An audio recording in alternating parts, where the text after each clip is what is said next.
అందమైన నదీ తీరం, ఒడ్డునే చక్కని పెద్ద తెర, సాయంత్రమైతే ఆహ్లాదకరమైన సినిమా, కూర్చుని వీక్షించేందుకు అనువైన మెట్లు, ప్రవేశ రుసుములు, పార్కింగ్ ఫీజుల చింత లేదు. నచ్చినంతసేపు సినిమా చూసే వెసులుబాటు.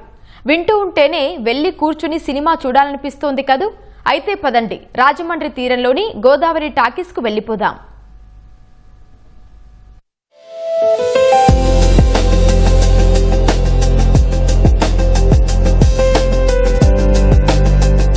రాజమహేంద్రవరంలో గోదావరి తీరంలో ఏర్పాటు చేసిన ఈ ఓపెన్ థియేటర్ ప్రజలకు కొత్త అనుభూతిని పంచుతోంది.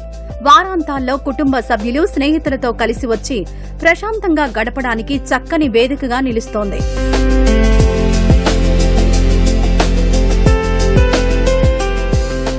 ఎవ్రీ సాటర్డే అండ్ సండే ఇంత క్రౌడ్తో ఫిల్ అయిపోయి ఇట్స్ రియలీ వెరీ గుడ్. నేను జర్మనీలో ఉంటాము, మా మదర్ వాళ్ళది ఇదే రాజమండ్రి. మేము ఎప్పుడొచ్చినా కూడా మదర్ని చూడడానికి సో మేము ఈ ప్లేస్కి అయితే కంపల్సరీ వస్తూ ఉంటాం అనమాట. ఇప్పుడు ఇంకా అట్రాక్షన్గా ఉంది. So every Saturday and Sunday movies వేయడం అండ్ పెద్దోళ్ళందరూ ఇక్కడికి రావడం, వాక్ చేయడం. This is actually relaxation period for every one. సాయంత్రం పూట చల్లగా వాతావరణంలో అందరికీ సేద తీరుస్తూ సినిమా చూస్తూ అందరూ ఎంజాయ్ చేస్తున్నారు. ఈ గోదావరి పుష్కరాలకి మన రాజమండ్రి చాలా డెవలప్ చేస్తున్నారు. ఎంజాయ్ చేయడానికి మంచి పరిస్థితి కల్పిస్తున్నారు. మంచి సందేశాన్ని ఇచ్చే సినిమాలని సెలెక్ట్ చేసుకుని సాయంత్రం పూట వేయటం వల్ల జనాలందరికీ మంచి సందేశాన్ని ఇచ్చి ఆహ్లాదకరమైన వాతావరణంలో అందరినీ ఎంజాయ్ చేయడానికి అరేంజ్మెంట్ చేశారు. చాలా బాగుంది. ప్రత్యేకంగా ఈ ఘాట్ గురించి శ్రద్ధ తీసుకుని అందరికీ సాయంకాలం పూట కూడా సినిమా చూస్తున్నాము అనే ఫీలింగ్ కంటే కూడా ఇక్కడ కూర్చుని ఒక రకమైన ఆహ్లాదాన్ని పంచుకుంటున్నాం అన్న సంతోషం నాకు చాలా బాగుంది.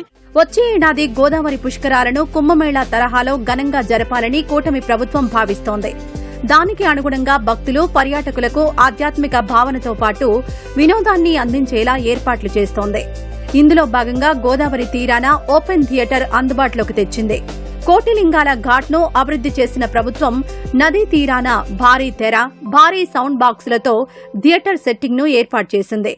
ఘాట్లోని మెట్లపై 1000 మంది కూర్చొని వీక్షించేలా వీలు కల్పించింది. నదీ తీరాన అవసరమైన లైటింగ్, భద్రతా చర్యలు తీసుకున్నాక గోదావరి టాకీస్ను అందుబాటులోకి తెచ్చింది.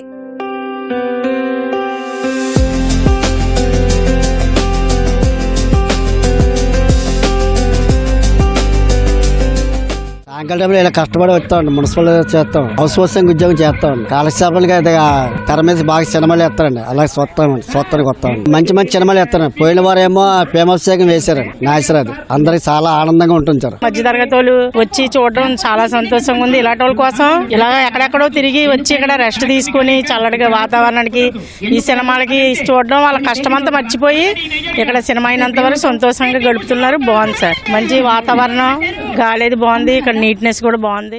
సాయంత్రం 6 దాకా నదీ తీరంలో విహరించిన పర్యాటకులు ఆపై కోటిలింగాల ఘాట్కొస్తే చాలు, అక్కడి ఓపెన్ థియేటర్ కొత్త కళాకాంతిని ప్రసరింపజేస్తోంది.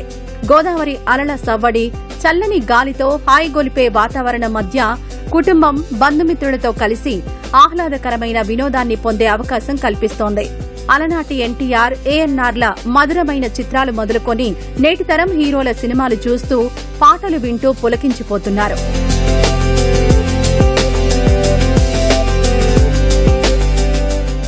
థియేటర్కి వెళ్తే ఫుల్ ఏసీ, సెంట్రల్ ఏసీ, చిరాకు కొద్దిగా ఉంటుంది. ఇదైతే ఓపెన్ థియేటర్, మనకి స్వచ్ఛంగా నేచర్ ఎయిర్ వస్తుంది. గోదావరి అందాలు చూడొచ్చు. బయట తిరిగేదానికన్నా ఇక్కడికి వచ్చి ఫ్యామిలీతో స్పెండ్ చేయొచ్చు. ఇక్కడ జనాలు కూడా బాగా వస్తున్నారు. క్రౌడ్ అది బాగా పెరుగుతుంది. టూరిజం ప్లేస్ ఆల్రెడీ అవుతుంది కాబట్టి ఇంకా ఫర్దర్ గా ఇలాంటివి చేయాలని కోరుకుంటున్నాం మేము. నాకు తెలిసి నదిలో ఓపెన్ థియేటర్ ఉండే ఫస్ట్ టైం ఇదే అనుకుంటా. ఇలాంటిది నేను ఎక్కడో చూడలేదు. ఈవినింగ్స్ అలాగొచ్చి ఫ్రీగా చూసుకొని చల్లని మంచి గాలి, ఆక్సిజన్, గోదావరి వాటలు చాలా బాగుంది సార్. ఇది ఈ ఓపెన్ థియేటర్ లో చలనచిత్రాలే కాకుండా లఘు చిత్రాలు, స్థానిక కళాకారుల సాంస్కృతిక ప్రదర్శనలకు కూడా అవకాశం కల్పిస్తున్నారు. గోదావరి అందాలు, నక్షత్రాల వెలుగుల నీడన ఓపెన్ ఎయిర్ థియేటర్లో సినిమా వీక్షణ పర్యాటకులకు మధురానుభూతినిస్తోంది. సరికొత్త అనుభూతిని పొందేందుకు నగరవాసులు ఎక్కడెక్కడి నుంచో ఇక్కడికి తరలి వస్తున్నారు. ఈ ప్రాజెక్టు రాజమహేంద్రవరం పర్యాటక అభివృద్ధికి ఎంతో బూస్టింగ్ ఇస్తుందని నగరవాసులు ఆనందం వ్యక్తం చేస్తున్నారు. కెమెరామెన్ సూర్యప్రకాష్ కలిసి వెంకటరమణ, ఈటీవీ న్యూస్, రాజమహేంద్రవరం.